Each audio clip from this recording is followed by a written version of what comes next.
Hello friends, welcome back to a new vlog and welcome to SM Interior and Lifestyle.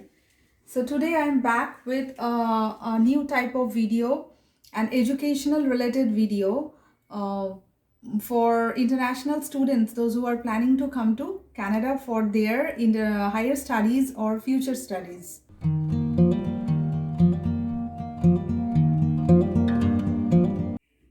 So, as promised, I am back with a different type of vlog today. It is related to higher studies for the degrees available for international students in Canada and how you are going to opt for those degrees, opt for those career paths, and what are the roadblocks, what are the advantages, what are the disadvantages of each degrees. And this is related to all about international studies in Canada. Now that you all know that the border restrictions are being opened up in steps, so more and more students are now enrolling for their international and higher studies, and Canada is the second most popular destination for international students because of various reasons which I'll be covering in a different topic. But the most important thing when you come for your higher studies to a different country, when you immigrate to a new country for your higher studies, so you should know all details about the degrees and the future aspects surrounding the degree, so that you don't get into a shock or you don't get into any kind of odd situation when you are out and away from your family, your home and your home country. There are various degrees and there are multiple diverse range of subjects and career paths that are available for international students. But the most popular two degrees that are most popular over here in Canada for international students are one from the college degree and one is the university degree. So today I will be discussing these two degrees in details: the degree that you get from college, the degree that you get from university, when you should be enrolling for a college, or who should be enrolling for university degrees, or in a more specific way, who should be enrolling for a master's program, or who should be enrolling for a PG diploma program or a PGDM program. So I will be covering all the pros and cons of these two degrees, which degree to pick for my international studies, and I will be focusing for Canadian international studies in Canada, the degrees that you can opt in Canada for your international studies. And I will be discussing two popularly chosen degrees. I think by the time we are at the end of this video, you should be fully able to assess your level and assess what you should go for, whether you should be going for a master's program or you should be focusing on a PGDM, so that there is no looking back in between your coursework, and you should come out successfully and complete your course at one go without any what should I say, setbacks or failures. By the way, before getting started, let me give you a brief overview of who am I. And those who are already subscribed in my channel, thank you so much for being a part of SM Interior and Lifestyle. And those who are new to my channel, my name is Moumita. I am a successful IT professional, a happy wife, and a blessed mother of two beautiful kids. I am currently based out of Vancouver. I am an experienced IT professional with over 10 years of IT experience. I have stayed, studied, and worked in the United States for over many years. So I come with a huge and lot of experience regarding studies in abroad and working in abroad in foreign countries. And my intention is to share all my experiences and journeys with you so that you get benefited out of it. So now let's move on to the actual topic of this video. But before that, if you haven't subscribed yet, please do subscribe and hit the bell icon button so that you get notified whenever I am scheduled for a new video, or when I have two more mostly chosen paths by international students who are looking forward to come to Canada. So now, in real sense, you will get a lot of videos regarding how to immigrate to Canada as a student, where to get enrolled, what are the colleges, what are the requirements, what are the prerequisites, and you eventually land up in Canada with enrolled with a degree, enrolled with a coursework. But in reality, what happens, what I have seen is that there are a lot of students after being enrolled or after their first or second semester, they kind of get into a frustration. Oh, why did I take up this degree, or I should have gone for the other degree or other course. So, and they end up either extending their course duration or ending up paying a lot of extra money. So the main intention of this video is to give you a detailed overview of the mostly chosen degrees that you all are looking forward to enroll yourself for your future studies. So what are the pros and cons of each of these degrees, master degree and PGD, postgraduate diploma? So what are these two degrees? What are the basics of these two degrees, and where, who all are responsible, or what is a university degree or what is a college degree in Canada, and what are the differences between these two degrees, what are the similarities? So there are a lot of things that are involved within these two degrees. I hope this video will help you guys to understand the differences and similarities between these two courses. And without further delay, let's go and get it started. The agenda for today's topic are a few key points. So, firstly, we will be discussing between what is a college and what is a university. I know you all know the basic difference, but still, I will start up with this first key point, then move on to what are the values that or value of the degrees that are offered by colleges or universities, and the third key point are the level of the degrees and the requirements for each degrees,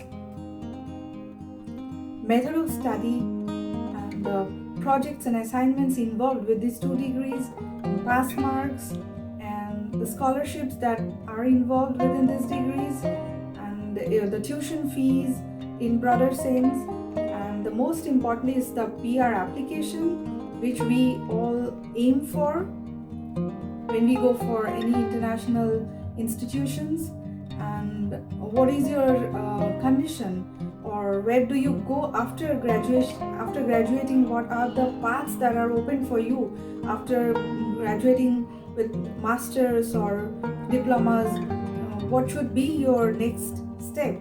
In Canada, the universities provide the master's degree, whereas college provides the postgraduate diploma degree, or PG diploma in short, or PGDM, what we call in Canada.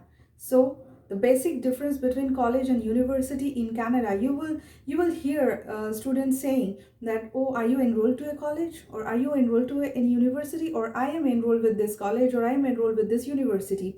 So how you can differentiate these two terms? So the degrees that are given by colleges are diploma, that is postgraduate diploma degrees, in short what we call PGDM, and the degree that is given by university is the master's degree. So this is where the basic difference is between a college and a university degree. So if you are looking for a postgraduate diploma course, then you should get yourself enrolled to a college, and if you are looking for a master's degree, you should be enrolling to, or you should be focusing on the universities, those who are offering the master's degree. So now you know where to look for each degrees. If you are planning to enroll for a postgraduate diploma program, then you should be looking into the different colleges in Canada. And if you are planning to go for masters, then you should be focusing your searches on the university level. So this is where the first key factor is. What are the values? The value of these two degrees. Obviously, a master's degree is higher degree than PGDM. So we all know that a master's degree carries a higher value than a postgraduate diploma program that is given by a college.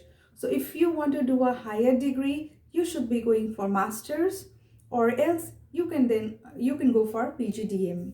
So now we discuss the first key point, that is the difference between the two programs, that is the master's degree and the postgraduate diploma program. The second key factor that we discussed is the value of the degrees. So we now all know that the value of the degrees, master's degree is of higher value than the PGDM that is offered by colleges. Now we come to the third point, the level of degrees. By saying level of degrees, this doesn't mean that PGDM is not a good level of education.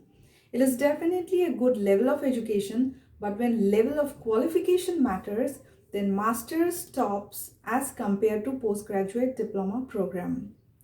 So this is our third key factor, the level of degrees. Both the degrees are very important and both the degrees are very good, but when we come to the level of degrees and the level of education, then definitely master's degree tops as compared to postgraduate diploma program. Well, the basic requirements for master's program varies from university to universities, and the basic requirements for postgraduate diploma programs also varies from each college to other. For example, for some of the master's degree program in some of the universities, it is around 70% marks in you should be having in your bachelor's program and an IELTS score of 7. While on the other hand, for some of the top ranking universities like the University of Toronto or University of British Columbia, the requirements could be very high, higher as such as around like 80% in your bachelor's program with an IELTS score of 7.5 to 8, and that is a quite a high score definitely. So it varies from universities to universities, we all know. So, but when it comes to college, that is your postgraduate diploma program, the requirements could be much lower. So it could be around like 50% in your bachelor's, and the IELTS score is something around 6.5. So, however, this is a general idea, but the actual requirements varies from university to university and college to college. You should check the respective websites for the exact requirements of that institution. So just I am trying to give you a rough idea so that you can differentiate between the prerequisites of a master's program and a postgraduate diploma program. So for master's program, you actually need a higher score in your bachelor's program as compared to postgraduate diploma. In masters, for some well-known universities or high-ranking universities like, as I mentioned, University of Toronto or University of British Columbia, it could be as much as 80% in your bachelor's program and IELTS score of 7.5 to 8, whereas in some of the comparatively lower ranking universities, it could be around 70% in your bachelor's degree, which is also a very high and good score, and an IELTS of 7. Whereas versus the postgraduate diploma program, the one that you enroll in for in a college, requires only 50% in bachelor's and an IELTS score of maybe something around 6.5.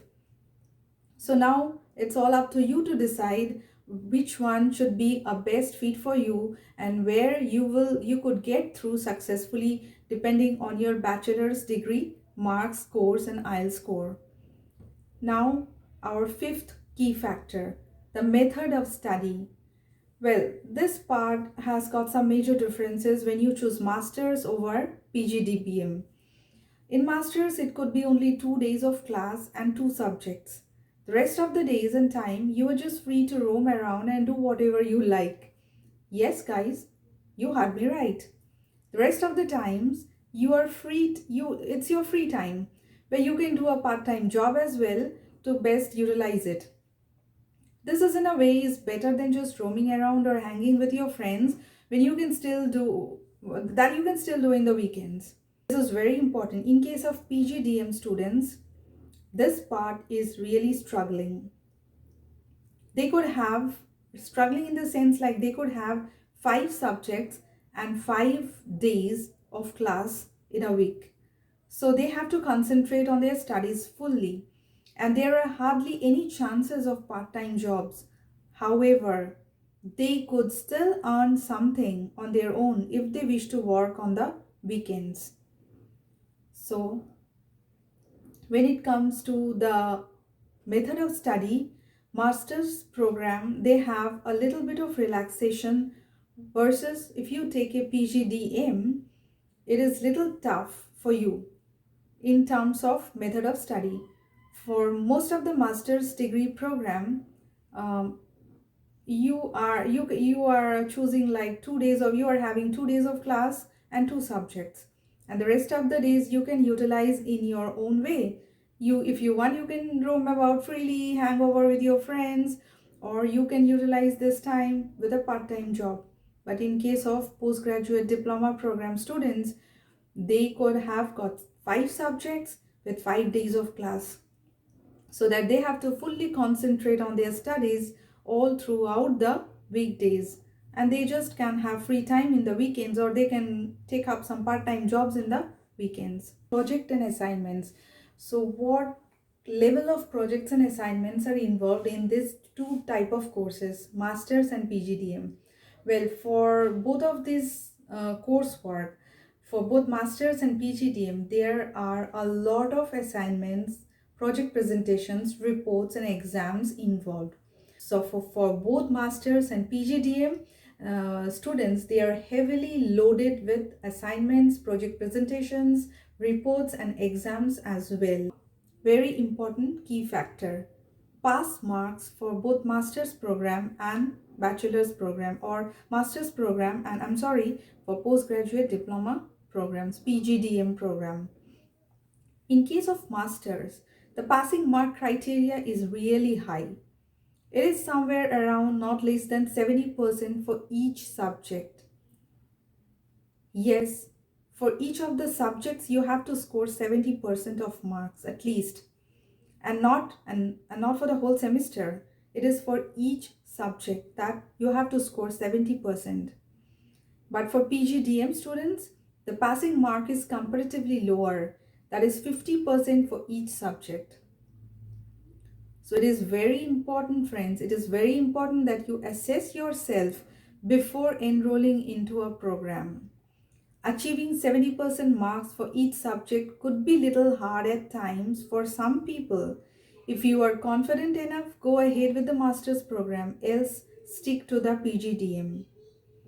If you are really confident that you can achieve at least 70% of the marks, then stick to master's degree program, or else go for PGDM. So there is no chance of looking back once you are already enrolled with the program.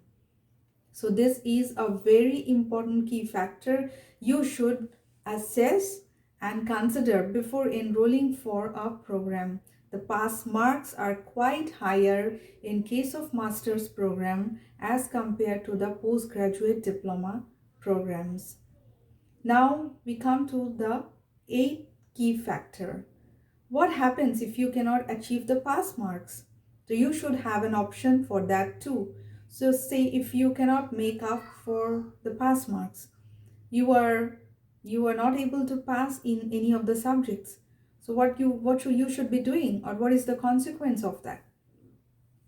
I have seen many cases where a lot of people take masters, and in between the course year they just fail to achieve the high pass marks and they fail. Now what happens if this is the case?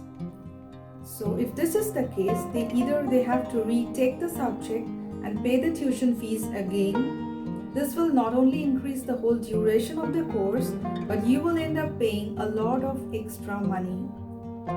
Yes. So this is again a very important key factor. So if you cannot achieve the pass marks, you eventually end up either retaking the subjects. Definitely you have to retake the subjects and pay the tuition fees again. So this will not only increase the whole duration of the course, but in real you are actually ending up paying a lot of extra money. So this is definitely a very important point that you should consider before enrolling for a master's program or a PGDM program. Now, the ninth key factor, scholarships. Are there any scholarships involved in this, in the master's program or the PGDM program? Well, in masters, there are two categories. So for people now, for you all, for all of you who have now already, by this time you are very clear whether you are taking your masters or whether you are going for PGDM. If you are planning to take masters, you should know there are two categories in masters. One is coursework related masters and the other one is research related masters. So what is this coursework related masters? Coursework related masters, for example, say masters in engineering, in electrical engineering or environmental engineering, subjects like this. And research related masters, that is more appropriately called, or in short called, MASC, that is Masters in Applied Science. So in brief, these people do research under a professor around maybe 3 years. So they get scholarship for this research, and they can also work as assistant to teachers called graduate assistant, and these positions are all salaried and paid by the universities. So now you know there are two different categories in masters as well. One is the coursework related masters and the other is research related masters. The coursework related masters is, you all know, masters in engineering in whatever subjects you want to go for. But the research related masters, that is called masters in applied science, is more like research based work. You are getting an opportunity to research under a professor which is something around the time range of say 3 years, and during this time you can get a scholarship for this research and you can work as an assistant to the teacher, which is often termed as graduate assistant, and these positions are all salaried and offered by the universities. Now the 10th key factor, the tuition fees. Well, this is yet another important factor in the determination of your degree. A master's is a bit expensive than PGDM. The high-profile universities like the University of British Columbia or the University of Toronto are really expensive. They could be approximately around $30,000 to $45,000 for the coursework. But for normal universities, these expenses are more or less similar to that of college or PGDM and can cost you around $18,000 to $25,000. However, these fees depends on the course as well as the college you are enrolling for. So I'm just trying to give you a rough idea so that you can have a rough idea of how much of fees or in a range of fees that you can expect. But the catch point here is every year the colleges and universities increases the tuition fees, and that's kind of really very weird. So increasing the tuition fees every year, it is really very weird. But here is where the catch point is. Now the 11th key factor is, and the most important factor is the PR application. The reason the reason that you all are enrolling for international studies, the reason that you all are spending so much of your money and effort to come to a different country, the PR, that is the permanent residency application. So now comes the ultimate and most important factor for which you all are planning for your higher studies. That is the permanent residency application. So during PR application process, a master's student gets more points than PGDM students. And I don't think there is a huge difference. It is a matter of few numbers only, but still the master's students get a little more points, something in the range of 5 to 10, or it's only by few numbers, but a master's student gets more points than a PGDM student. Now after graduation, the master's student can directly apply to Provincial Nominee Program. It is a provincially operated immigration program where a province nominates a foreign national for permanent residency program. So that's an advantage for master's students. Another option for both university and PGDM student is to get into a B-level job. Now, where You can work there for 1 year and then you will be eligible to apply for a permanent residency. So here are the few steps that you can opt for once you complete your master's or PGDM. And lastly, what after graduation? So what should be your planning or what should be your goal? Definitely it is your personal choice, but just to give you a rough idea, that what are the mostly chosen paths by the students after their graduation. After PGDM, you can either go for a master's degree program if you are interested in studying, or go for a job if you get one. If you are a master's and interested in studying further, you can go for a research related type of job. For MAAC people, that is the students who are into research related master's program, after you have completed your research related masters, you can go for a PhD program or a job. So here are some of the basic paths that you can go for. So for a PGDM, after you complete your degree, you can either go for a master's degree program if you're interested in studying further, or you can go for a job if you get one. For master's students, if you are interested in studying further or pursuing a career in studies, then you can go and opt for a research related type of coursework, that is MAAC, or a job. You can also go for a job if you get one. And what about the research related students, the MAAC, those who are already who have already completed their masters in applied science program successfully?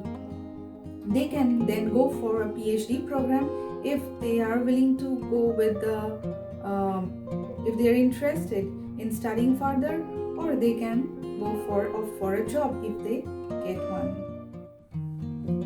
I hope you guys enjoyed this video, and now you have enough information to decide which course is actually the right fit for you, and you are absolutely confident about which program you want to go for, a master's or a PGDM. In the future, I would like to come up with more related topics and similar topics that will help you in your future studies or future work.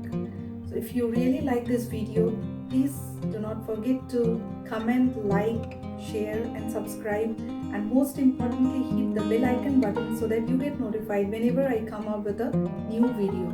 I will see you guys in the next video with an interesting topic.